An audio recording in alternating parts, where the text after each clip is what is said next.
पूर्व कांग्रेस नेता और इस समय एक नई पार्टी के निर्माता और चेयरमैन। मैं डेमोक्रेटिक आजाद पार्टी नाम इसलिए नहीं ले रहा क्योंकि इलेक्शन कमीशन ऑफ इंडिया ने उस नाम को रद्द कर दिया है और नया नाम गुलाम नबी आजाद की पार्टी का क्या होगा इसको लेकर पार्टी ने क्लैरिटी के साथ अभी तक कुछ नहीं कहा है। आज गुलाम नबी आजाद ने पूर्व कांग्रेस नेता और इस समय आम आदमी पार्टी के नेता सुरेंद्र सिंह सिंघाड़ी के घर आए थे। हालांकि ये जो उनका आना था ये पारिवारिक था, ये राजनीतिक नहीं था, ये सारी बातें सुनने को मिल रही। लेकिन इतना बड़ा कद्दावर नेता और एक नई पार्टी का गठन करने के बाद अपनी पार्टी में जम्मू जिला से नेता ढूंढने वाला नेता अगर एक जम्मू के इंपॉर्टेंट आदमी के घर आता है तो सवाल पूछना तो बनता है। सिंघाड़ी जी, सबसे पहले ये बताइएगा कि आपने कांग्रेस छोड़ी, आम आदमी पार्टी का दामन थामा, लेकिन आप आम आदमी पार्टी में भी एक्टिव नजर नहीं आए। सबसे पहले आपको मेरा प्रणाम, आदाब, सत श्री अकाल। बात यह है कि जो प्रेस होती है वो अपने तरीके से हर चीज को देखती है, लेकिन इसमें मैं आपको बताऊं कि आज से करीब 10 साल पहले मेरी मदर उनको लीवर की प्रॉब्लम हो गई थी। तो लीवर की प्रॉब्लम से आजाद साहब एक ऐसे शख्सियत थे कि जिसने, वो तब हेल्थ मंत्री थे सेंटर में, उन्होंने पर्सनली इस केस को लेकर के ILB हॉस्पिटल है दिल्ली में, वसंत कुंज में, वहाँ अप्रोच करके मुझे वहाँ भेजा और मदर एडमिट हुए और उनका लिवर ट्रांसप्लांट हुआ। और ट्रांसप्लांट के बाद वो 10 साल जो है बिल्कुल ओके रहे। लेकिन आजाद साहब का बड़ा एहसान है मेरे ऊपर, मैं आपको पर्सनली अगर बताऊं, बहुत बड़ा एहसान है। आजाद साहब ने उस टाइम मेरी बहुत मदद की। यहाँ के जो डॉक्टर थे उन्होंने जवाब दे दिया था। तो जैसे ही आजाद साहब जम्मू पहुंचे, हमारे विशाल जी हैं, उन्होंने बताया कि मदर की ऐसे डेथ हो गई है, तो फिर मुझे आज मैसेज आया कि नहीं, उन्होंने आना है। और मैं आपको पर्सनली बता दूं, पार्टी चाहे कोई भी हो, पार्टी का अपना एक सिस्टम होता है, लेकिन पर्सनली जो आजाद साहब की क्वालिटी है मैं सलूट करता हूं। मैं सलूट करता हूं कि आजाद साहब वाला लीडर जो है वो, मैं कहता हूं कि बड़ी ही किस्मत उस स्टेट की होगी जहां पे आजाद साहब जैसा जो शख्सियत होगी, पार्टी चाहे कोई भी हो। तो इसलिए आज मैं दिल से आभार व्यक्त करता हूं कि आजाद साहब आए और उन्होंने जो है हमारे गम में शरीक हुए। तो सियासी तौर पे आप किस प्रकार से देखते हैं मुझे इस बात का अंदाजा नहीं है, लेकिन एक्चुअल में ये बात है। जैसे आपने कहा कि वो आपके यहाँ आए, ये मैं भी समझता हूँ, ताज़ीद करने के लिए तो कोई भी किसी घर आ सकता है। लेकिन आप आम आदमी पार्टी में जब से गए हैं, आप बड़े गाजे बाजे के साथ गए थे, उसके बाद से लेकर आज तक आप सक्रिय नजर नहीं आए, एक्टिव नजर नहीं आए, उसका क्या कारण? नहीं, खैर ऐसी कोई बात नहीं है, ऐसा कोई उसमें प्रश्न नहीं है। तो पार्टी के तौर तरीके के हिसाब से हम अपना काम कर ही रहे हैं। लेकिन आजाद साहब जो हैं वो ग्रेट आदमी हैं, इसमें कहने में भी कोई ऐसी है नहीं है, क्योंकि उनकी ऐसा तो नहीं, आपका मन नहीं लग रहा आम आदमी पार्टी में? नहीं, ऐसा कोई बात नहीं है जी, वो कोई ऐसा इश्यू नहीं है कोई। क्योंकि बड़े सारे लोग आम आदमी पार्टी में गए, बलवंत सिंह मनकोटिया गए, उनका मन नहीं लगा, पार्टी छोड़ के बीजेपी में चले गए। कुछ और लोग पार्टी में हैं, उनको लेकर भी खबरें आ रही हैं, कुछ गुलाम नबी आजाद के पास जा रहे हैं, कुछ नेशनल कॉन्फ्रेंस के साथ संपर्क में हैं। तो ऐसा क्या हो गया अचानक आम आदमी पार्टी में कि जो पार्टी पंजाब के चुनावों के बाद लग रहा था कि एकमात्र विकल्प जम्मू में बनकर उभरने वाली है, पार्टी उभर नहीं पाई? नहीं सर, ऐसी कोई बात नहीं है। ऐसा शायद मुझे लगता है कि कोई इस प्रकार की कोई बात नहीं है। इलेक्शन का वो था, वहां दिल्ली में भी था, अहमदाबाद में भी आम आदमी पार्टी कंटेस्ट कर रही थी, तो उस वजह से जो काफी सारे लीडर हैं वो आगे पीछे गए हुए थे, तो उसकी वजह से थोड़ी सी जो जमीनी तौर पर एक्टिविटी थोड़ी कम ज्यादा हो सकती है, लेकिन ऐसी कोई बात है नहीं।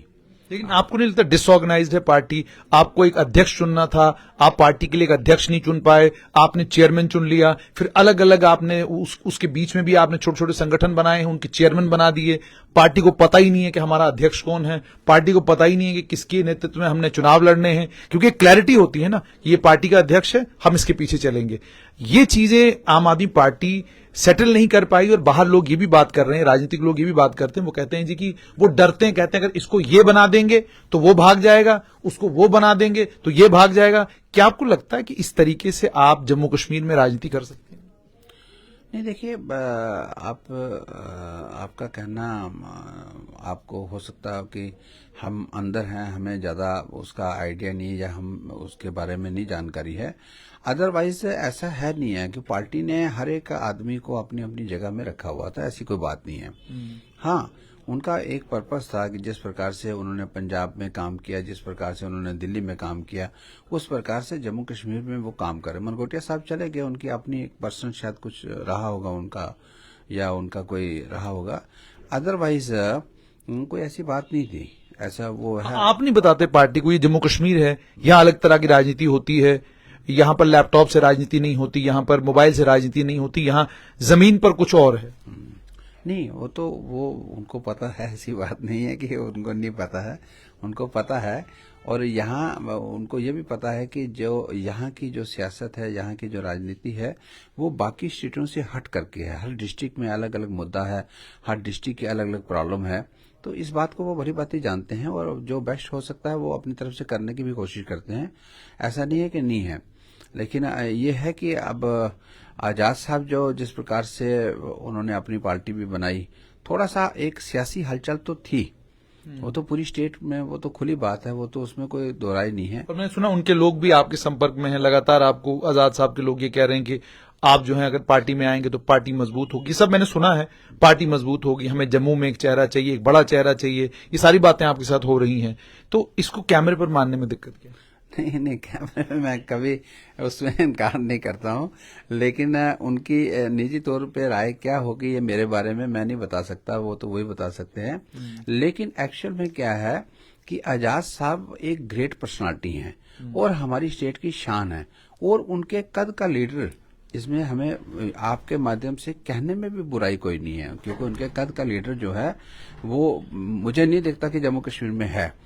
तो ऐसी बात नहीं है। हाँ, पार्टी निजी तौर पे हम कांग्रेस में रहे या दूसरी पार्टी में रहे, वो बात अलग है, लेकिन उनके मुकाबले का लीडर नहीं है कोई। तो इसलिए कोई ऐसी बात नहीं है, पार्टी अपने तरीके से काम करती है। और हो सकता है आपको ऐसा लग रहा है कि पार्टी कहीं बैकफुट पे है या कोई ऐसी बात है, ऐसा है नहीं है। वो अपनी अपनी वर्किंग है। और आजाद साहब या उनका निजी तौर पे क्या है उनका मेरे बारे में सोचना, लेकिन मैं उनका फैन हूं, आपके माध्यम से क्लियर कह दूं। जिस प्रकार से वो काम करते हैं, 20-20 घंटे काम करते हैं, ठीक है ना, तो उस प्रकार से हम अपनी जो आम आदमी पार्टी है वहां पे भी रह के मैं इस बात की चर्चा करता हूं कि जनाब इस प्रकार से जो है लोगों की सेवा करने का मन बनाएं कि 20-20 घंटे जो है वो काम करने वाली शख्सियत है। और उन्होंने वर्क कल्चर जो है उन्होंने स्टार्ट किया। हमारे जम्मू कश्मीर में जहां डिस्ट्रिक्ट नहीं बनते थे, जहां ये नहीं, इस प्रकार की जो है वो जो अच्छा है उसको कहने में बुराई नहीं है। यहाँ तो प्राइम मिनिस्टर साहब ने पार्लियामेंट हाउस में उनके बारे में बोला, तो मेरा तो बोलना बहुत छोटा सा है, मैं बहुत छोटा सा बंदा हूँ। वो तो प्राइम मिनिस्टर हैं, उन्होंने पार्लियामेंट हाउस में जो जिस प्रकार से उनकी तारीफ की, उसमें कोई दोहराई नहीं है। अंत में आपसे जानना चाहूंगा, रिग्रेट हो रहा है कि आप जरा जल्दी कर गए? आजाद साहब बाद में कांग्रेस से निकले, उससे पहले ही अब आम आदमी पार्टी में चले गए थे। नहीं, ऐसा कुछ नहीं है। लेकिन अब यह है कि आजाद साहब के साथ तो था, मेरा भी बड़ा साथ था, उनका एहसान भी था मेरे पास। लेकिन अब जब पार्टी की बात, आप निकल गए थे तब तक आम आदमी पार्टी में? हाँ, तब तक तो निकला था। तो चलो, कोई वापसी का चांस है कोई? तो आपने सुन लिया कि पूर्व कांग्रेस नेता और इस समय आम आदमी पार्टी के नेता सुरेंद्र सिंह शिंगाड़ी ने एक बात तो साफ कर दी है कि गुलाम नबी आजाद कद्दावर नेता हैं। जम्मू कश्मीर को की खुशकिस्मती है कि उनके पास गुलाम नबी आजाद जैसा नेता है। लेकिन इस बात पर अभी भी असमंजस बना हुआ है कि गुलाम नबी आजाद आज आए हैं अफसोस करने के लिए, इनके घर आए, इनसे मुलाकात की। लेकिन ये भी बात सच्ची है कि बहुत सारे गुलाम नबी आजाद की जो खास लोग हैं वो ये बताते हैं कि वो कोशिश में पूरे हैं कि वो तमाम लोग जो गुलाम नबी आजाद की टीम का हिस्सा कांग्रेस में थे, वो सभी लोग गुलाम नबी आजाद के साथ उनकी नई पार्टी में शामिल हों। पार्टी का चूंकि नाम जो है वो कंट्रोवर्सी का शिकार हो चुका है, इसीलिए मैं डेमोक्रेटिक आजाद पार्टी बार बार नहीं कह रहा। लेकिन गुलाम नबी आजाद का सुरेंद्र सिंह शिंगाड़ी के घर आना, उनसे मिलना, मुलाकात करना साफ तौर पर यह दर्शाता है कि गुलाम नबी आजाद जम्मू कश्मीर में राजनीतिक लड़ाई लड़ने के लिए पूरी तरीके से कमर कस चुके हैं।